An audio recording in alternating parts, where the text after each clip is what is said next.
மாவி முத்தையா அவர்களுக்கு மிகப்பெரிய உறுதுணையாக ராகுல கழகத்தில் மாநகர தலைவர் வீரமணி வந்தாலும் சரி அன்பாக இந்த நாடகம் இருந்ததுன்னா இங்கே தான் நடந்தே வந்துடுவார். அவர் அழைச்சிட்டு வராங்க சரி, அவர் தொல்காப்பு சேர்ந்தது நடந்தே வந்து இங்கே அமர்ந்திருப்பார். அது போன்ற பல்வேறு பெருமக்கள் இந்த நாடகத்திற்கு ஐயா அவர்களுக்கு மாவி முத்தவர்களுக்கு உறுதுணையாக இருந்திருக்கிறார்கள்.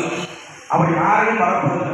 ஒவ்வொரு நாளும் ஒரு நாள் தான் போட்டுட்டு இருக்கிறது. இந்த பக்கத்தில் அவருடைய நாடக ஆசானம் இருக்கக்கூடியவருக்கு ஒவ்வொரு நாடகம் ஆரம்பிக்கும் போது போய் மாலை தூவி அந்த அளவுக்கு அவருக்கு யாரெல்லாம் உறுதுணையாக இருந்தாரோ அவர்களை அத்தனை பேரும் மறப்பதில்லை. அந்த வகையில் தான் நம்முடைய மறைந்த பூபதி அவர்கள் தஞ்சாவூரில் அவர் கால் படாத எப்படி கலைஞரை நாம் சொல்லுவோமோ அவர் எந்த துறையிலும் அவர் கால்படாத அவர் பதிக்காத துறை இருப்பார் என்கிறது.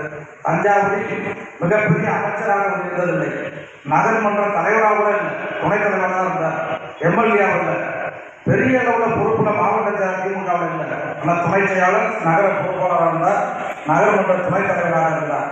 ஆனால் தஞ்சாவூரில் பூபதி என்று சொன்னால் தெரியாத ஆள் கிடையாது, அவர் பதிக்காத தடம் கிடையாது.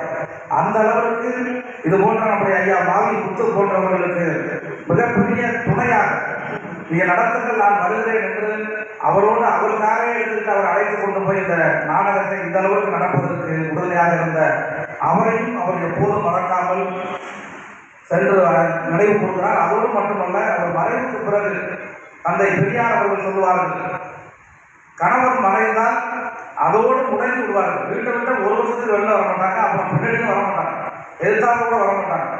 இதையெல்லாம் மூடத்தனம் ஒரு சமுதாயத்தில் சருபகுதியாக இருக்கிற எப்படி ஒரு மனிதனுக்கு 2 கண்ணும் ஒழுங்காக செயல்பட்டால்தான் முழுமையான மனிதன், 2 காலும் செயல்படணும், 2 கையும் செயல்படணும், எல்லா